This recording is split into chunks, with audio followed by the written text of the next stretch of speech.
শক্তি বাড়িয়ে ঘূর্ণিঝড় মন্থা তীব্র ঘূর্ণিঝড়ে পরিণত হচ্ছে। মঙ্গলবার সন্ধ্যায় বা রাতে অন্ধ্রপ্রদেশে ল্যান্ডফল, মাছলিপত্তনম থেকে কালিঙ্গপত্তনমের মাঝে ল্যান্ডফলের সময় গতিবেগ হবে সর্বোচ্চ 110 কিলোমিটার। ইতিমধ্যে আবহাওয়া দপ্তরের তরফ থেকে দক্ষিণবঙ্গে ভারী বৃষ্টির সতর্কতা জারি করা হয়েছে। উত্তরবঙ্গে ভারী থেকে অতি ভারী বৃষ্টির সতর্কতা জারি করা হয়েছে।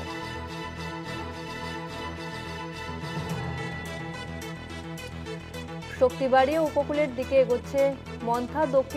দক্ষিণবঙ্গে ভারী বৃষ্টির সতর্কতা জারি করা হয়েছে। বঙ্গোপসাগরের উপর দিয়ে স্থলভাগের দিকে এগিয়ে আসছে ঘূর্ণিঝড় মন্থা।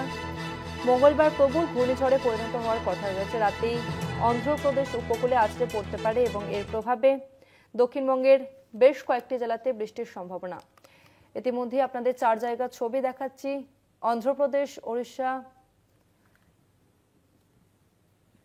ছবি দেখতে পাচ্ছেন। ইতিমধ্যেই প্রশাসনের তরফ থেকে জোর কদমে সতর্ক বার্তা দেওয়া হচ্ছে, মাইকে মাইকে প্রচার চালানো হচ্ছে এবং সমুদ্র উপকূলে ইতিমধ্যেই যে সমস্ত পর্যটকরা রয়েছেন তাদের সরিয়ে নিয়ে যাওয়া হচ্ছে। মঙ্গলবার সন্ধ্যায় বা রাতে অন্ধ্রপ্রদেশে ল্যান্ডফলের সম্ভাবনা। মাছলিপত্তনম থেকে কালিঙ্গপত্তনমের মাঝে ল্যান্ডফল।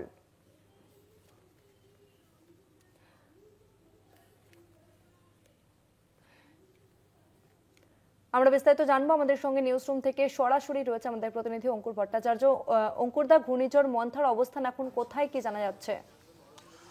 তসমিনা, দেখো, শক্তি বাড়িয়ে ইতিমধ্যেই ঘূর্ণিঝড় মান্থা তীব্র ঘূর্ণিঝড়ে পরিণত হয়েছে এবং এই ঘূর্ণিঝড় অন্ধ্রপ্রদেশের কৃষ্ণা জেলায় আছড়ে পড়তে পারে এমন জানতে পারা যাচ্ছে এবং তার ফলে কৃষ্ণা জেলা প্রশাসনের পক্ষ থেকে সেই অনুযায়ী বেশ কিছু পদক্ষেপ করা হয়েছে। একদিকে যেমন কৃষ্ণা জেলায় যে দুটি বিচ রয়েছে, সৈকত রয়েছে, একটি হচ্ছে হামসালা দেবী এবং অন্যটি হচ্ছে মাঙ্গিনাপুরি। এই দুটি বিচ সাধারণ মানুষের জন্য, পর্যটকদের জন্য বন্ধ করে দেওয়ার সিদ্ধান্ত নেওয়া হয়েছে এবং সেক্ষেত্রে জেলার সাধারণ মানুষ যাতে সমুদ্র সৈকতে যেতে না পারে সেই জন্য পুলিশকে মোতায়েন করা হয়েছে, যাতে সেখানে সর্বক্ষণ একটা তারা টহলদারি চালান, যাতে সাধারণ মানুষ এই সময় যাতে যেতে না পারে।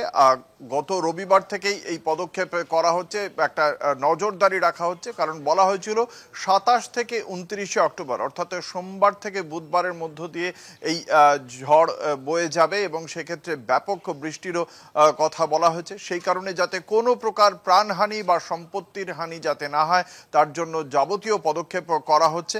এবং যেটা জানতে পারা যাচ্ছে, কৃষ্ণা জেলার শাসক তিনি ডিকে বালাজি, তিনি জেলার অন্যান্য শীর্ষ আধিকারিকদের সঙ্গে এই বিষয়ে টেলিকনফারেন্স করেছেন এবং সেখানে তিনি নির্দেশ দিয়েছেন যাতে কোনোভাবে প্রাণহানি বা সম্পত্তির হানি না হয়। সে কারণে যা যা প্রয়োজনীয় পদক্ষেপ করার প্রত্যেকটি করতে হবে। আরেকটি বিষয়ে গুরুত্ব দেওয়া হয়েছে, সেটা হচ্ছে গিয়ে যোগাযোগ ব্যবস্থা।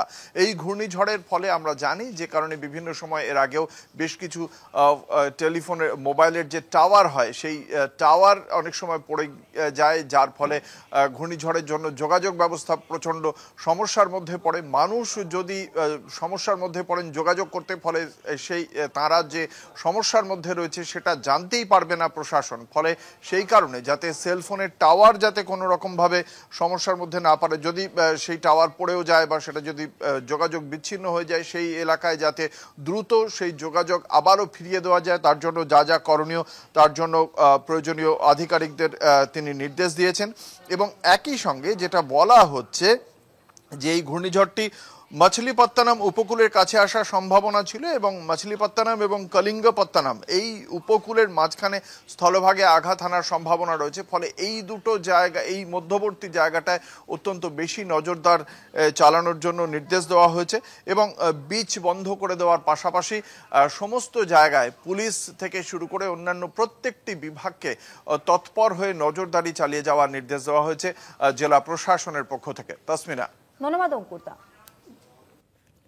শক্তি বাড়িয়ে ঘূর্ণিঝড় মন্থা তীব্র ঘূর্ণিঝড়ে পরিণত হচ্ছে এবং মঙ্গলবার সন্ধ্যাতেই বা রাতে অন্ধ্রপ্রদেশের ল্যান্ডফল, মাছলিপত্তনম থেকে কালিঙ্গপত্তনমের মাঝে ল্যান্ডফলের সম্ভাবনা। ল্যান্ডফলের সময় গতিবেগ হবে সর্বোচ্চ 110 কিলোমিটার, এমনটাই জানাচ্ছে আবহাওয়া দপ্তর। ইতিমধ্যে দক্ষিণবঙ্গের ভারী বৃষ্টির সতর্কতা দেওয়া হয়েছে, উত্তরবঙ্গে ভারী থেকে অতি ভারী বৃষ্টির সতর্কতা। যে গতিতে উপকূলের দিকে এগিয়ে চলেছে ঘূর্ণিঝড় মন্থা, তাতে আজকে রাতেই ল্যান্ডফলের সম্ভাবনা।